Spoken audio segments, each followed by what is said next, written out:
I would say the biggest challenge is to begin to think, instead of educating our children and young people into faith, as beginning to think relationally. Because we are so prone to programs and events rather than passing on our faith to the next generation.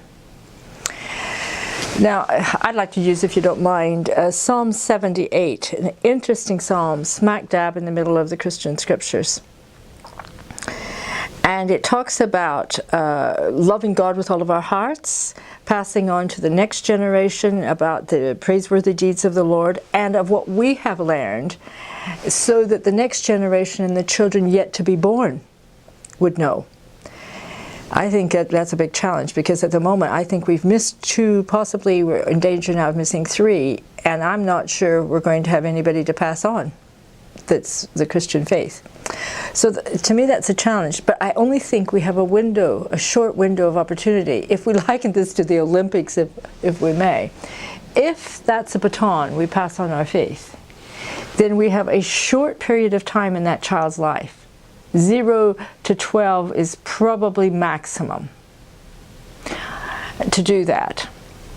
So that means, I think, that ministers, that church leadership, that families have got to get their acts together for that period of life. That's a window of opportunity, but if we drop the ball then, I don't think that God will stop loving us, but I'm not sure He's going to use the traditional form of the church to show that love. I think we will see new forms of church emerge, whether we like it or not. I think we'll see new forms of children's ministry emerge. And that may have to be in order for children to be disciples, become followers of Jesus. So what I think they needs to look at, instead of looking at education, beginning to look at what Dr. Rebecca Nye calls relational consciousness.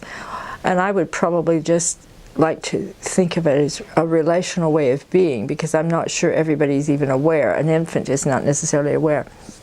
We do know that this seems to be innate, at least from birth, and we have difficulty proving it before birth, but certainly from birth. So perhaps we need to be thinking about, seriously, when we do baptisms and christenings, when we do family events, and we promise that we're going to help the family into faith, I think we got to get our act together. How do we nurture these relationships? So maybe we're getting away from educating in the traditional sense of the word and looking at relational activities and sharing faith across the ages. And not just all age worship, but I'm talking about events, things that we can do that are less program and more one-to-one or smaller groups. We've got to get back to that sort of way of relating so that the trust happens, because the child will not believe in something they have no reason to believe in, either reason or ability to trust. Another challenge would be, in Scotland, we have almost 16,000 looked after children by the government. They are either adopted or in foster care, most of them in foster care, because the families are having difficulties. If we are really serious about making disciples of the children, I think we have to look in the context of how do we look at their families and become disciples of the entire family unit, as messy, as broken, as hurting as it is.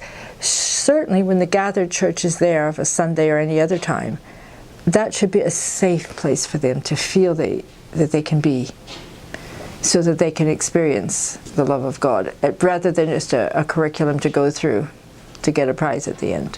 If I'm really honest, I'm not just sure how we're going to do that. I think it's going to be very experimental. I think it's going to take a few leaders to do that. It's a lot more activities, I think, that we do all together informally that appear to be informal, but then they open up the conversations that are about faith. Let me give you, this is a local church, and you can forgive me, and my own local church has run Alpha courses different times. Now those are very, this is God, this is Jesus, this is the Holy Spirit. Another aspect of it is relating as they sit around having a meal or having a cup of coffee. Well, a group within our church decided they would like to have it on a Sunday morning. Now you can imagine, we're a traditional church. So we decided once a month it would be a Sunday morning. And we do have now various music styles in the church. So this style the band would be playing. But our band is now got people over 60 in it. And so that was fine. Tea and coffee afterwards. If you wanted to stay for questions and talking, that was fine. But you didn't have to. You could just come for the meal. After church, everybody, the whole church could stay for the meal, which was great. But the interesting thing happened in the first 2 weeks of the small group discussions. Some young people decided to stay, primary and secondary, and they mixed in with the older people they'd been having a meal with. And so I had a call from our minister who said, what are we going to do about the children? I said, what do you mean, what are we going to do about the children? Because I didn't stay actually for the lunch thing at this, or for the discussion. He told me this scenario, and I said, well, I think we should just leave them and not have a special group, because one of the purposes of the small groups is to listen to everybody and to allow people to ask the questions. So one wee boy can ask a 90-year-old man a question. The 90-year-old man is then forced to respond about passing on his faith or not, or the questions or not, to the next generation. So we happened on that by a fluke. I don't know that we would do that all the time, but for this particular situation, that's probably another key. Whatever you put in place doesn't have to be forever and ever, amen. That's a program, not a relationship. I now have a group of young people that are 12 to 15, and they decided themselves they wanted to find out more about the adults in the church's faith. So they made up a short list of who they wanted to talk to, and then they made up questions about what they were going to ask them. Firstly, I was surprised about who was on the list. Mostly older people, and ones I would never have thought to interview if it was a church service or a party or something. But it's the ones they trusted and they saw caring for them and interested in them. So it comes back to relationship, I think. This means, I think, we're really going to have to rethink how we do nurturing and relationship. I think we're going to be vulnerable in it. But when I look at other countries, now I'm going to skip to another country here, where the church is growing rapidly, much of what they're doing is relational. I'm thinking of the continent of Africa, but the services are often very long, no matter which denomination you're in. The children might be present, might not. Again, it depends about in the thing. But what always happens is there's always meals, talking before, playing and talking afterwards.